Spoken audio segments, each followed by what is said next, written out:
एक गांव में रमेश नाम का किसान रहा करता था। रमेश बहुत ही मेहनती था और उसकी मेहनत का नतीजा था कि उसे हर साल अपनी फसल से अच्छा मुनाफा मिलता था। इस बार उसकी प्याज की फसल बहुत अच्छी हुई थी। उसकी प्याज की गुणवत्ता इतनी बेहतरीन थी कि पूरे गांव में उसकी चर्चा होने लगी।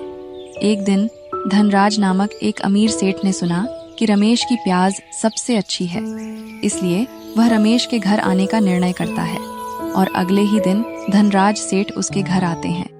अरे रमेश भाई, कैसे हो? सुना है पूरे गांव में सबसे अच्छी प्याज की खेती तुम्हारी होती है। मैं तुम्हारे घर ही जा रहा था।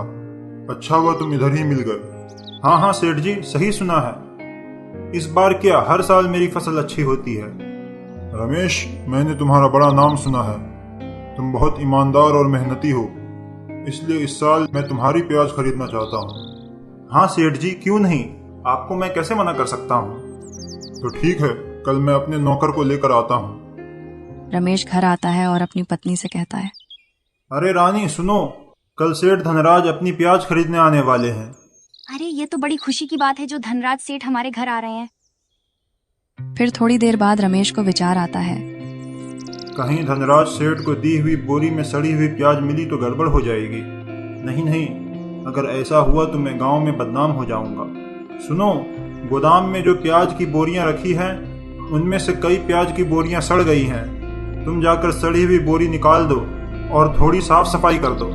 ठीक है, मैं अभी जाती हूँ। रानी जब गोदाम में जाती है तो उनमें कीड़े लगकर बोरियों में सड़े हुए प्याज नजर आते हैं, जिसे देखकर रानी को बहुत दुख होता है। इतनी सारी बोरियां प्याज की खराब हो गई हैं, इन्हें फेंक दूं? नहीं, मैं ऐसा नहीं करूंगी। मैं सड़े हुए प्याज को अच्छे प्याज की बोरियों में मिला दूंगी ताकि प्याज बर्बाद न हो। रानी ऐसा ही करती है। वह सड़े हुए प्याज को अच्छे प्याज की बोरियों में मिलाकर रख देती है, रमेश को बिना बताए। एक दिन धनराज सेठ अपने बाकी के बचे हुए प्याज को देखने और उनमें से कुछ बोरियां ले जाने अपने नौकर के साथ आता है। अपने सेठ की बात सुनकर नौकर प्याज की बोरियां उठाकर ठेले पर रख लेता है। उसके बाद वह प्याज की बोरियों को गिनकर सेठ को बताता है, सेठ जी, इसमें से 4 प्याज की बोरियां गायब हैं। अरे गायब नहीं हुई हैं, इसमें जो बोरियां सड़ी हुई थीं, उसे हमने फेंक दिया है। हाँ हाँ सेठ जी, रानी ठीक कह रही है। मैंने ही उसे प्याज साफ करने के लिए कहा था, क्योंकि गोदाम में बहुत सारे प्याज सड़ गए थे। जब हमारी पूरी फसल कट जाएगी तो 4 बोरी प्याज और दे दूंगा। कोई बात नहीं रमेश, अच्छा किया तुमने उन सड़ी हुई प्याज को हटा दिया। अच्छा, मैं चलता हूँ।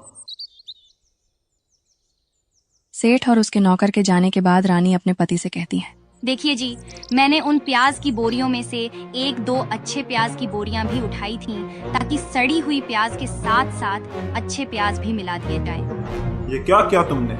मैंने अभी ईमानदारी की बात की है और तुमने मेरे ईमान पर सवाल उठा दिया। ये तुमने अच्छा नहीं किया रानी, तुम मेरी नाक कटवा के ही रहोगी।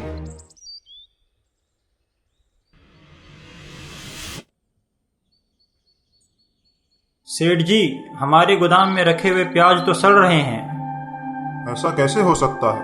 रमेश ने तो कहा था कि उसने सड़े हुए प्याज अलग कर दिए हैं, तो इतनी जल्दी प्याज कैसे सड़ गए? सेठ जी, दाल में कुछ तो काला है। ऐसा हो ही नहीं सकता है कि प्याज की बोरियां इतनी जल्दी सड़ जाएं, वो भी जब उनकी अभी ही सफाई हुई हो। आप सिर्फ मुझे हुक्म दीजिए, मैं इस चोर का पता लगा कर ही रहूंगा कि इतनी जल्दी प्याज कैसे सड़ रहे हैं। देख बिरजू, रमेश एक ईमानदार आदमी है। अगर तुझे लगता है कि वो ऐसा कर सकता है तो तू खोज कर सकता है, मगर सावधानी से। उसे पता नहीं चलना चाहिए कि हम उस पर शक कर रहे हैं। हाँ सेठ जी, मैं ध्यान रखूंगा। मुझे पूरा यकीन है कि प्याज की बोरी में गड़बड़ उन्होंने ही की है। अगले दिन ही नौकर उस गोदाम के अंदर प्याज की बोरियों के पीछे छुप जाता है। रानी गोदाम खोलकर गोदाम में आती है और सेठ की बोरियों के ढेर में से 2 बोरी अपने ढेर में रख लेती है और सड़े हुए प्याज उसके बोरी में मिला देती है। मुझे पता था कि ये सब काम तुम लोगों का ही है। अब तुम्हारी सच्चाई सारे गांव वालों के सामने आकर ही रहेगी। तुमने हमारे साथ धोखा किया है। मैं सारी बातें सेठ जी को बताऊंगा। अब तुम्हारी खैर नहीं। नौकर रानी को रंगे हाथों पकड़ लेता है और सारी बातें धनराज सेठ को बता देता है। सेठ गुस्से में रमेश से मिलने आता है। रमेश, तुमसे ऐसी उम्मीद नहीं थी। तुम भी औरों की तरह ही निकले। सेठ जी, मैं समझ नहीं पा रहा हूँ कि आप क्या कह रहे हैं। तुम्हारी पत्नी ने सड़े हुए प्याज को अच्छे प्याज के बोरों में मिला दिया ताकि तुम्हारा नुकसान ना हो।